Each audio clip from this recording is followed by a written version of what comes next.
जिल्हा नियोजन समितीतून उभ्या हॉलच्या बाहेर वेट करावं. वेट झाल्यानंतर आपल्याला प्रेस घेण्यात येईल.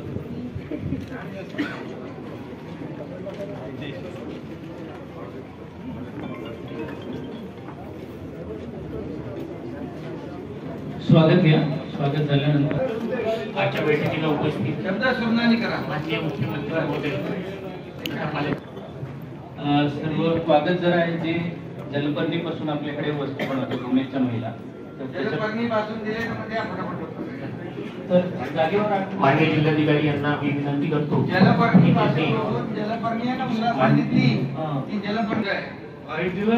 आणि दुसरं काय द्यायचं तुम्हाला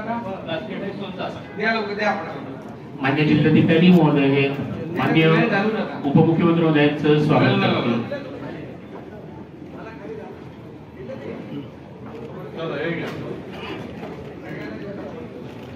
माननीय बैठकीसाठी उपस्थित सर्व मान्यवरांचं स्वागत. जिल्हा नियोजन समितीच्या वतीने शब्द सुमेधारी महोदयांना मी विनंती करतो की त्यांनी बैठकीचं प्रास्ताविक आणि प्रेझेंटेशन करावं. आपण सर्व पत्रकार बांधवांना विनंती आहे आपण इनिशियल कव्हरेज घ्यावं आणि त्यानंतर वेट करावं.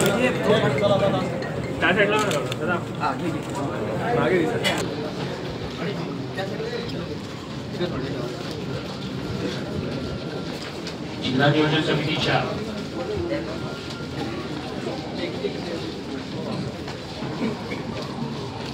उभ्या हॉलच्या बाहेर वेट करावं. त्याच्या झाल्यानंतर आपल्याला प्रेस घेण्यात येईल. हितेश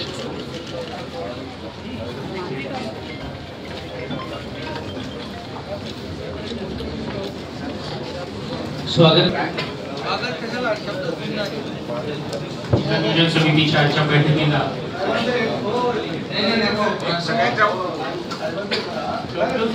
आजच्या बैठकीला उपस्थित माननीय मुख्यमंत्री स्वागत. सर्व पॅनल खराब आहे त्याच्यापैकी काही पॅनल नाही अहो काय बोलता 5,00,000 पैकी 36,000 खराब आहे. आपण काय केलेलं मुख्य रस्त्याची दुरुस्ती. अरे आता 36,000 पॅनलचे काम झाले. अहो साहेब काय करता तुम्ही 8 किलोमीटर तर बाकी आहे. एक मिनिट साहेब माझं म्हणणं काय याची चौकशी लावा. याच्यात काय होतंय तुमचं कुठल्या पोस्टवर आहे तुम्ही? अरे ते तिथं माईक अधीक्षक अभियंता रमेश किस्ते साहेब तुम्हीच बोलले ना का त्यांना ब्लॅकलिस्ट करू. मग का केलं नाही? डायरेक्ट ब्लॅकलिस्ट करता येत नाही. संधी दिलेली आपण त्याला. हे बघा आता तुम्ही जे आता इथं निकृष्ट दर्जाचं काम ज्यांनी केलंय आता तो ब्रिज फुगला आहे काय झालंय तो ब्रिज तुम्ही त्याचं स्ट्रक्चरल ऑडिट केलं तो ब्रिज पडू शकतो घेऊन नंतर चालू करा टेंडर प्रमाणे. नाही पण किती दिवस झाले आता नाही आता बघा डीएलपी पिरियड कधी असतो 4 वर्षापर्यंत. 4 वर्षापर्यंत आहे. अरे पण काम कम्प्लीट पण नाही झालं बरोबर ना.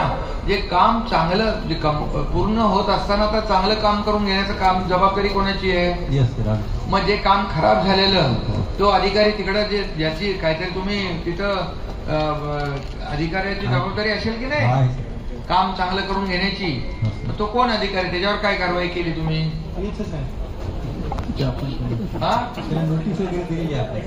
अरे असं तुम्ही असं केलं तर तुम्ही एक तर आपण त्याला पैसेही देतोय त्याचं काम पण डिले झालंय कामही खराब झालंय असं काय कसं काय म्हणजे होणार आहे? लोकांना त्रास होतोय. बरं तो काम त्याचा कम्प्लिशन पिरियड कधीपर्यंत होता? कम्प्लिशन पिरियड गेल्या वर्षी होता मार्चच्या 26 पर्यंत आता मुदतवाढ आहे. ह्या मार्च 26 ला 6 महिने. मग त्यामध्ये काम होणार आहे? हो होईल, ते पूर्ण होईल. काय साहेब आमच्या होईल 100%. शक्यच नाही. 100% होईल. VJTI काय रिपोर्ट आलाय? VJTI मध्ये त्यांनी पूर्ण रस्त्याची पाहणी केली. आपण काय केलं होतं, मुख्य रस्ता हा अवजड वाहनासाठी होता, पण मुख्य रस्त्यावर 14 ब्रिजेसचं काम चालू आहे. त्याच्यामुळे आपण मोठी ट्रॅफिक, हेवी ट्रॅफिक सर्व्हिस रोडून गेली, जिथं की लाईट व्हेकल साठी तो डिझाईन केला होता. त्यामुळे सर्व्हिस रोडच क्रॅक केलेले आहेत. जेव्हा मुख्य रस्त्यावर ट्रॅफिक जाईल तेव्हा आपण सर्व्हिस रस्त्याचे पॅनल काढून रिस्क अँड कॉस्टवर नवीन पॅनल RCC करून घेणार आहोत. PQC कॉन्ट्रॅक्टरच्या खर्चाने. तुम्ही आता त्यांना नोटीस दिलेली आहे का? Yes sir. खासदार साहेबांच्या पत्राने त्यांना पत्र दिलंय आपण की VJTI प्रमाणे काम करून द्यावे. साहेब तिथे 16 पॅकेज आहे आणि तुम्ही 3दा मीटिंग घेतली, सन्मान्य मुख्यमंत्री साहेबांनी केली. राजकीय दबावाखाली हे लोक कारवाई करत नाही. त्यांनी काय सांगितलं, आम्ही नोटीस दिली, त्यालाच 6 महिने झाले आणि प्रत्येक महिन्याला एक मोठी मीटिंग होते. कलेक्टर साहेबांना घेतलं, आता मीटिंग घेतली. सर मार्च पर्यंत तो काम होणार नाही, तो हाताबाहेर गेलेला आहे. मी गायकवाड साहेबांची बसून सगळं समजून घेतलं. त्यांनी एकदम ओपन मला सांगितलं की माझी हे अडचण आहे, मी काय कारवाई करू शकतो. पॅनल्स जे झाले 30% पॅनल्स खराब आहेत. सर्व्हिस रोड हेवी व्हेकलमुळे खराब झालेला आहे. आपण तिथे मार्शलला आणण्यासाठी आदेश दिलेले, CCTV लावण्याचे आदेश दिले, ड्रोन सर्वे करायला आदेश दिले. MSRTC ऐकत नाही. त्यांच्या हातात तो रोड नाही आहे. तुम्ही गायकवाडला बोलून घ्या साहेब, मोठा विषय. आणि ठाणे डिस्ट्रिक्ट आणि महाराष्ट्राची प्रतिमा त्यामुळे एकदम खराब झाली आहे. तिथे आपले आमदार बसलेत साहेब, मोरे साहेब. बसमध्ये स्टुडंट्स नाही, त्यांना चालू दिलं नाही साहेब, त्यांची गाडीमधून काढण्यात आलं. आम्ही एवढा दखल घेतला. सगळे लोक टेक्नॉलॉजी, एक मिनिट, टेक्नॉलॉजी जी आहे ती आज आपण सगळीकडे ब्रिजेस हे पिलर्स करतो, पियर करतो सगळीकडे. याच पॅकेजमध्ये फक्त फिलिंग करून त्याच्यावरती ट्रॅफिक हे काम काय आहे? सगळे ह्याला काय स्पेशल प्रोव्हिजन आहे का? खासदार साहेब, का स्पेशल डिझायनिंग नॅशनल हायवे ऑथॉरिटीने दिली आहे आपल्याला? खासदार साहेब, सर आपण VJTI कडून रिपोर्ट केलेला आहे, पूर्ण ऑडिट इन्स्पेक्शन केलेलं आहे. VJTIचा रिपोर्ट आपल्याकडे आलेला आहे. त्यानुसार कॉन्ट्रॅक्टरचा DLP पिरियड मध्ये काम आहे, त्याच्या रिस्क अँड कॉस्टवर आपण काम करून घेणार आहोत. कॉन्ट्रॅक्टरला पावसाळा संपलाय, कॉन्ट्रॅक्टर काम सुरू करणार आहे. नाही जे आणि आता 80% आता काम संपलेलं आहे. ऐका ना साहेब, ज्या 21 स्कोर केल्या थर्ड पार्टी ऑडिट तपासणीसाठी, त्याच्यातून 14 खराब आहे. तुमचं ऍक्च्युली 40 डिग्री पाहिजे, 40 तर 2च ला होती फक्त, 35 पण फक्त 4 का 5 यानं आहे, बाकी सगळे खराब आहे. मग त्याचं तुम्ही रिपोर्टिंग काय केलं? त्यांना ब्लॅकलिस्ट केलं. मी तर तुम्हाला सांगितलं होतं नुसतं ब्लॅकलिस्ट नका, यांच्यावर देशद्रोहाचा गुन्हा दाखल करा, कारण देशाचा पैसा आहे, लोकांचा पैसा आहे. पण आपण जे उत्तर दिलंय ते हास्यास्पद आहे. माझ्याकडे आताही तो थर्ड पार्टी ऑडिटचा रिपोर्ट आहे आणि तो तुम्हाला मी बोललेलो आहे का तो ब्रिज कधीही पडेल. मग का तुम्ही ते बंद कर? ब्रिज आपण तात्काळ कॉन्ट्रॅक्टरला नोटीस दिलेली आहे आणि VJTIच्या कंप्लायन्स प्रमाणे त्याच्याकडून कंप्लायन्स करून घेणार आहोत. जर आपण त्यांनी कंप्लायन्स नाही केले तर आपण त्याला ब्लॅकलिस्ट करून. ब्रिज पडला तर त्याचा कोण जबाबदार? एक मिनिट, ब्रिज पडणार नाही, ब्रिजला काही झालेलं नाही, ब्रिजचा रिपोर्ट तुम्ही गॅरंटी घेता का? गॅरंटी नाही घेत आपण. VJTI प्रमाणे कारवाई करून घेऊ. एक तुम्ही हो करतो रे साहेब. एक जो ब्रिज आहे ना, म्हणजे कोणी जरी गेलं तिथे तरी तो असा फुगलेला आहे आणि त्याच्यावरून वाहतूक जाते. खाली माती आहे, मान्य आहे, सगळ्या गोष्टी आहे, पण आता जो ब्रिज अजूनपर्यंत त्याचं पूर्ण काम झालं नाही, तो असा फुगलेला आहे ब्रिज. म्हणजे पहिली माती टाकली, नंतर ब्रिजच्या बाजूचा असं लावला असं वाटतंय. ते VJTIने तसं डिझाईन दिलं होतं का तुम्हाला? मग तुम्ही VJTIचा रिपोर्ट सांगताय म्हणून VJTIच्या रिपोर्ट प्रमाणे पडणार नाही ब्रिज तुम्ही सांगता, लिहून देता का तुम्ही? तो फुगलेला दिसतोय बघा ना कोणी. आणि साहेब 21 मधून जर अरे तुम्ही तिकडेपर्यंत जाता का काय? नाही, मी आता CP साहेब याच्यामध्ये तुम्ही तिकडे वेगळा एक DCP द्या ना. आपली किती कुठं कुठं जाणार तो माणूस? हा नाही, त्याचा लवकर हे करा ना, कारण एवढा मोठा कमिशनरेट तुमचा एरिया बदलापूर पर्यंत, तर ट्रॅफिकचा इथला घोडबंदरचा माणूस बदलापूर पर्यंत काय काम करणार ना? बदलापूरला पोहोचायला आणि तुम्ही आता काय करा, आता जे पुढे तुम्हाला ते प्रपोजल मंजूर होईपर्यंत तुम्ही एक जबाबदारी DCP तिकडे देऊन टाका ट्रॅफिकसाठी. आणि आता फक्त ट्रॅफिकवर डिपेंड न राहता तुमचे जे पोलीस आहेत तेही आपल्याला ॲडिशनल CP, बरोबर ना? तर हे याच्यामध्ये आपल्याकडे हे करून घ्या आपल्या ह्याच्यामध्ये. बदलापूरचं युनिट पण सांगितलं आपण, ट्रॅफिकचं ते लवकर द्या, त्याची पण लवकर मान्यता द्या. आणि जे अतिरिक्त कर्मचारी जे आहेत ट्रॅफिकला त्याचं डिमांड केलंय, रिक्वेस्ट केली आहे. हां, मग ते आपण मी बोलतो तिकडे. हां, आणि तुम्ही आता DPDC मधून जे तुम्ही ट्रॅफिक साठी जे हे केलेलं आहे, तर ते पण आपल्याला छोटे छोटे काही विषय आहेत तुमच्याकडून ताबडतोब देऊन टाका त्यांना. इमिजिएट बॅरिकेटिंग असेल, सायनेजेस असतील, बरोबर ना? रस्ते सुरक्षेच्या अनुषंगाने सर बैठक आम्ही 2 घेतलेले. आणि आता RTO असतील, PWD हे मुख्य एजन्सी येतात, DCP ट्रॅफिक असतात नेहमी संपर्कामध्ये, तर त्याच्या अनुषंगाने आता परत एकदा बसून DPDCचं आज निलंबित करायचं. हे बघा, त्याच्यामध्ये जो माणूस ज्यांनी काम करताना ज्याची जबाबदारी होती, कोणाची जबाबदारी होती काम करून घेताना? अथॉरिटी इंजिनियर नेमलेले. अथॉरिटी इंजिनियर आहे आपलं. कोण आहे तो? फोर्ट्रेस म्हणून कंपनी. फोर्ट्रेस कंपनी, कुमार म्हणून आहे. MSRDC अधिकारी जो आहे ना, अधिकारी कोण आहे? अधिकाऱ्याची जबाबदारी असेल ना त्या रोडवर. डोंगरे म्हणून आहे डोंगरे. मग काम करून घेताना त्यांनी बघितलं नाही का काम निकृष्ट दर्जाचं होतं हे त्याच्या समोरच झालं ना. आणि साहेब, मागच्या वेळेस ना ट्रॅफिकची मीटिंग होती, तर हा विषय कलेक्टर साहेबांसमोर झाला. त्यावेळेस कपिल पाटील पण तिथे होते ट्रॅफिकच्या मीटिंगला. कलेक्टर साहेब बरोबर ना?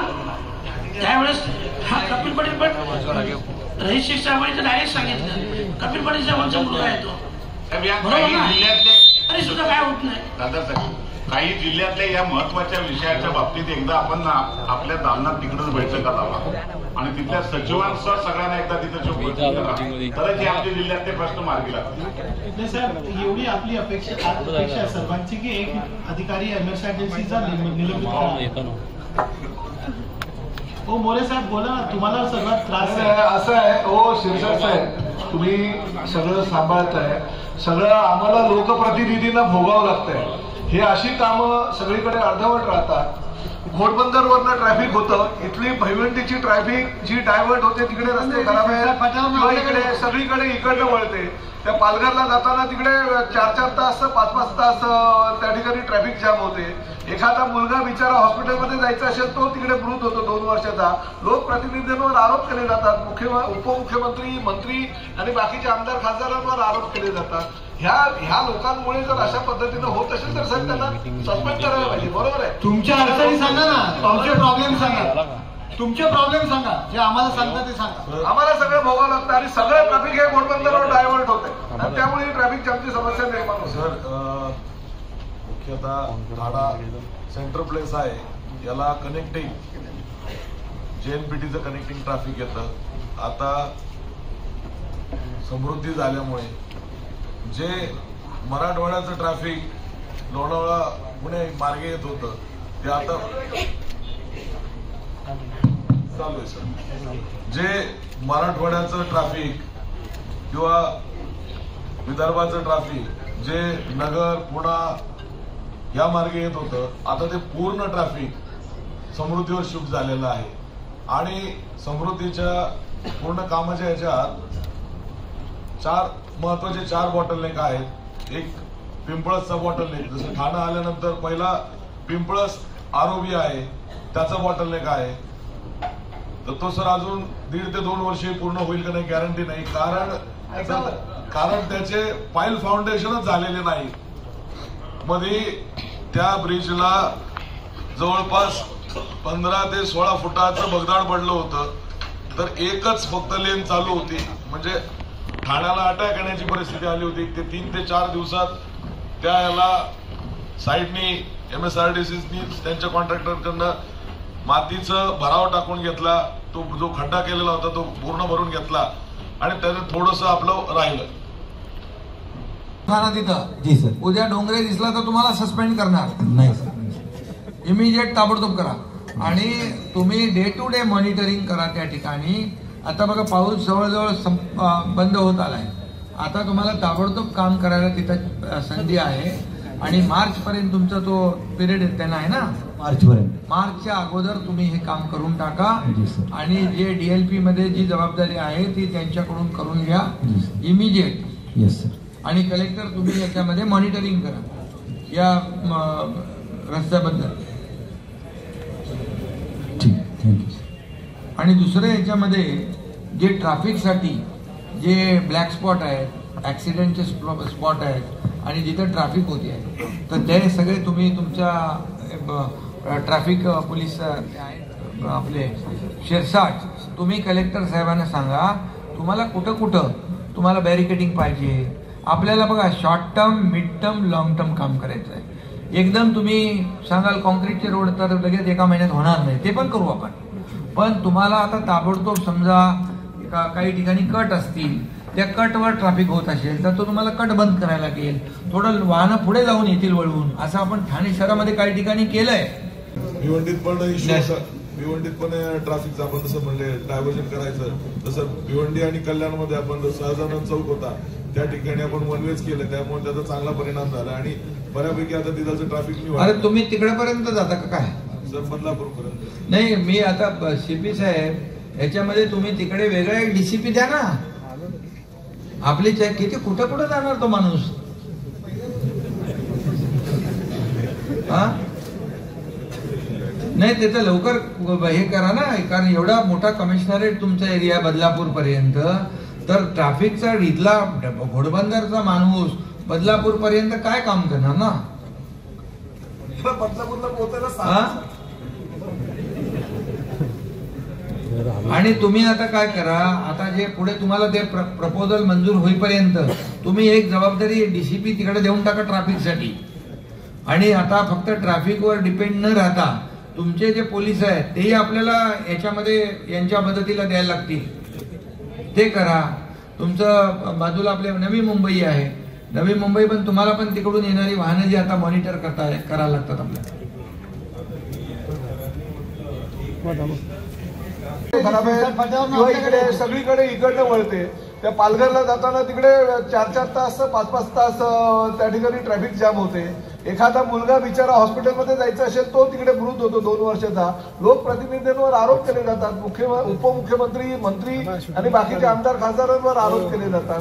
ह्या लोकांमुळे जर अशा पद्धतीनं होत असेल तर साहेब त्यांना सस्पेंड करायला पाहिजे. बरोबर आहे. तुमच्या अडचणी सांगा ना, तुमचे प्रॉब्लेम सांगा, तुमचे प्रॉब्लेम सांगा, जे आम्हाला सांगता ते सांगा. आम्हाला सगळं भोगावं लागतं आणि सगळं ट्रॅफिक हे घोडबंदरवर डायव्हर्ट होते आणि त्यामुळे ट्रॅफिक जामची समस्या निर्माण होते. सर आता ठाणा सेंट्रल प्लेस आहे, याला कनेक्टिंग JNPTचं कनेक्टिंग ट्रॅफिक येतं. आता समृद्धी झाल्यामुळे जे मराठवाड्याचं ट्रॅफिक लोणावळा पुणे मार्गे येत होतं ते आता चालू आहे. सर जे मराठवाड्याचं ट्रॅफिक किंवा विदर्भाचं ट्रॅफिक जे नगर पुणा या मार्गे येत होतं आता ते पूर्ण ट्रॅफिक समृद्धीवर शिफ्ट झालेलं आहे. आणि समृद्धीच्या पूर्ण कामाच्या ह्याच्यात 4 महत्वाचे 4 बॉटलनेक. सर आपण VJTI कडून रिपोर्ट केलेला आहे, पूर्ण ऑडिट इन्स्पेक्शन केलेला आहे. VJTIचा रिपोर्ट आपल्याकडे आलेला आहे. त्यानुसार कॉन्ट्रॅक्टरचा DLP पिरियडमध्ये काम आहे, त्याच्या रिस्क अँड कॉस्टवर आपण काम करून घेणार आहोत. कॉन्ट्रॅक्टरला पावसाळा संपलाय, कॉन्ट्रॅक्टर काम सुरू करणार आहे. नाही जे आता 80% आता काम संपलेलं आहे. ऐका ना साहेब, ज्या 21 स्कोर केल्या थर्ड पार्टी ऑडिट तपासणीसाठी, त्याच्यातून 14 खराब आहे. तुमचं ऍक्च्युली 40 डिग्री पाहिजे, 40 तर 2च ला होती फक्त, 35 पण फक्त 4 का 5 यानं आहे, बाकी सगळे खराब आहे. मग त्याचं तुम्ही रिपोर्टिंग काय केलं, त्याला ब्लॅकलिस्ट केलं. मी तर तुम्हाला सांगितलं होतं नुसतं ब्लॅकलिस्ट नका, यांच्यावर देशद्रोहाचा गुन्हा दाखल करा, कारण देशाचा पैसा आहे, लोकांचा पैसा आहे. पण आपण जे उत्तर दिलंय ते हास्यास्पद आहे. माझ्याकडे आताही तो थर्ड पार्टी ऑडिटचा रिपोर्ट आहे सर. आम्ही आणि तो तुम्हाला मी बोललेलो आहे का तो ब्रिज कधीही पडेल. मग का तुम्ही ते बंद कर ब्रिज? आपण तात्काळ कॉन्ट्रॅक्टरला नोटीस दिलेली आहे आणि व्हीजेटीआयच्या कंप्लायन्स प्रमाणे त्याच्याकडून कंप्लायन्स करून घेणार आहोत. जर आपण त्यांनी कंप्लायन्स नाही केले तर आपण त्याला ब्लॅकलिस्ट करून ब्रिज पडला तर त्याचा कोण जबाबदार? एक मिनिट, ब्रिज पडणार नाही. ब्रिजला काही झालेलं नाही. ब्रिजचा रिपोर्ट तुम्ही गॅरंटी घेताय नाही घेत. आपण व्हीजेटीआय प्रमाणे कारवाई करून घेऊ. एक जो ब्रिज आहे ना, म्हणजे कोणी जरी गेलं तिथे तरी तो असा फुगलेला आहे आणि त्याच्यावरून वाहतूक जाते. खाली माती आहे, मान्य आहे, सगळ्या गोष्टी आहे. पण आता जो ब्रिज अजूनपर्यंत त्याचं पूर्ण काम झालं नाही. तो असा फुगलेला आहे ब्रिज. म्हणजे पहिली माती टाकली नंतर ब्रिजच्या बाजूचं असं लावलं असं वाटतंय. ते व्हीजेटीआयने तसं डिझाईन दिलं होतं का तुम्हाला? मग तुम्ही व्हीजेटीआयचा रिपोर्ट सांगताय म्हणून व्हीजेटीआयच्या रिपोर्ट प्रमाणे पडणार नाही ब्रिज तुम्ही सांगता, लिहून देता का तुम्ही? तो फुगलेला दिसतोय बघा ना कोणी. आणि साहेब 21 मधून जर पॅनल खराब आहे त्याच्यापैकी काही पॅनल नाही अहो काय बोलताय? 5 लाख पैकी 36,000 खराब आहे. आपण काय केलंय, मुख्य रस्त्यातील दुरुस्ती. अरे आता 36,000 पॅनलचे काम झाले. अहो साहेब काय करता तुम्ही? 8 किलोमीटर तर बाकी आहे. एक मिनिट बघा साहेब, माझं म्हणणं काय, याची चौकशी लावा. याच्यात काय होतंय? तुमचं कुठल्या पोस्टवर आहे तुम्ही? अरे ते तिथं माईक अधीक्षक अभियंता रमेश किस्ते. किस्ते साहेब तुम्हीच बोलले ना का त्यांना ब्लॅकलिस्ट करू? मग का केलं नाही? डायरेक्ट ब्लॅकलिस्ट करता येत नाही. संधी दिलेली आपण त्याला. हे बघा, आता तुम्ही जे आता इथं निकृष्ट दर्जाचं काम ज्यांनी केलंय, आता तो ब्रिज फुगला आहे, काय झालंय, तो ब्रिज तुम्ही त्याचं स्ट्रक्चरल ऑडिट केलं, तो ब्रिज पडू शकतो. घेऊन नंतर कारवाई चालू करा टेंडर प्रमाणे. नाही पण किती दिवस झाले? आता नाही, आता बघा डीएलपी पिरियड कधी असतो? 4 वर्षापर्यंत. 4 वर्षापर्यंत आहे. अरे पण काम कम्प्लीट पण नाही झालं, बरोबर ना? जे काम चांगलं जे पूर्ण होत असताना तर चांगलं काम करून घेण्याचं काम जबाबदारी कोणाची आहे? मग जे काम खराब झालेलं तो अधिकारी तिकडं जे ज्याची काहीतरी तुम्ही तिथं अधिकाऱ्याची जबाबदारी असेल की नाही काम चांगलं करून घेण्याची, तो कोण अधिकारी? त्याच्यावर काय कारवाई केली तुम्ही? नोटीस वगैरे दिलेली आहे. अरे असं तुम्ही असं केलं तर तुम्ही एक तर आपण त्याला पैसेही देतोय, त्याचं काम पण डिले झालंय, कामही खराब झालंय. असं काय कसं काय म्हणजे होणार आहे? लोकांना त्रास होतोय. बरं तो काम त्याचा कम्प्लिशन पिरियड कधीपर्यंत होता? कम्प्लिशन पिरियड गेल्या वर्षी होता. मार्चच्या 26 पर्यंत मुदतवाढ आहे. ह्या मार्च 26ला 6 महिन्यात. मग त्यामध्ये काम होणार आहे? हो होईल, ते पूर्ण होईल. काय साहेब आमच्या होईल 100%. शक्यच नाही. 100% होईल. काय रिपोर्ट आलाय? व्हीजेटीआय मध्ये त्यांनी पूर्ण रस्त्याची पाहणी केली. आपण काय केलं होतं, मुख्य रस्ता हा अवजड वाहनासाठी होता, पण मुख्य रस्त्यावर 14 ब्रिजेसचं काम चालू आहे. त्याच्यामुळे आपण मोठी ट्रॅफिक, हेवी ट्रॅफिक सर्व्हिस रोडून गेली, जिथं की लाईट व्हेकल साठी तो डिझाईन केला होता. त्यामुळे सर्व्हिस रोड क्रॅक गेलेले आहेत. जेव्हा मुख्य रस्त्यावर ट्रॅफिक जाईल तेव्हा आपण सर्व्हिस रस्त्याचे पॅनल काढून risk and castor Naveen panel RCC करून घेणार आहोत. पीक्यूसी कॉन्ट्रॅक्टरच्या खर्चाने. तुम्ही आता त्यांना नोटीस दिलेली आहे? Yes sir. खासदार साहेबांच्या पत्राने त्यांना पत्र दिलंय आपण की व्हीजेटीआय प्रमाणे काम करून द्यावे. साहेब तिथे 16 पॅकेज आहे आणि तुम्ही 3दा मीटिंग घेतली. सन्मान्य मुख्यमंत्री साहेबांनी केली. राजकीय दबावाखाली हे लोक कारवाई करत नाही. त्यांनी काय सांगितलं, आम्ही नोटीस दिली, त्याला 6 महिने झाले आणि प्रत्येक महिन्याला एक मोठी मीटिंग होते. कलेक्टर साहेबांना घेतलं, आता मीटिंग घेतली. सर मार्च पर्यंत तो काम होणार नाही. तो हाताबाहेर गेलेला आहे. मी गायकवाड साहेबांची बसून सगळं समजून घेतलं. त्यांनी एकदम ओपन मला सांगितलं की माझी ही अडचण आहे, मी काय कारवाई करू शकतो. पॅनल्स जे झाले 30% पॅनल्स खराब आहेत. सर्व्हिस रोड हेवी व्हेकलमुळे खराब झालेला आहे. आपण तिथे मार्शलला आणण्यासाठी आदेश दिलेले, सीसीटीव्ही लावण्याचे आदेश दिले, ड्रोन सर्वे करायला आदेश दिले. MSRTC ऐकत नाही. त्यांच्या हातात तो रोड नाही आहे. तुम्ही गायकवाडला बोलून घ्या साहेब. मोठा विषय आणि ठाणे डिस्ट्रिक्ट आणि महाराष्ट्राची प्रतिमा त्यामुळे एकदम खराब झालेली. तिथे आपले आमदार बसलेच साहेब, मोरे साहेब. बसमध्ये स्टुडंट्सनी त्यांना चालू दिलं नाही साहेब, त्यांची गाडीमधून काढण्यात आलं. आम्ही एवढा दखल घेतला. सगळे लोक टेक्नॉलॉजी, एक मिनिट, टेक्नॉलॉजी जी आहे ती आज आपण सगळीकडे ब्रिजेस हे पिलर्स करतो, पियर करतो सगळीकडे. याच पॅकेजमध्ये फक्त फिलिंग करून त्याच्यावरती ट्रॅफिक हे काम काय आहे? सगळे ह्याला काय स्पेशल प्रोव्हिजन आहे का? खासदार साहेब, का स्पेशल डिझायनिंग नॅशनल हायवे ऑथॉरिटीने दिली आहे आपल्याला? खासदार साहेब,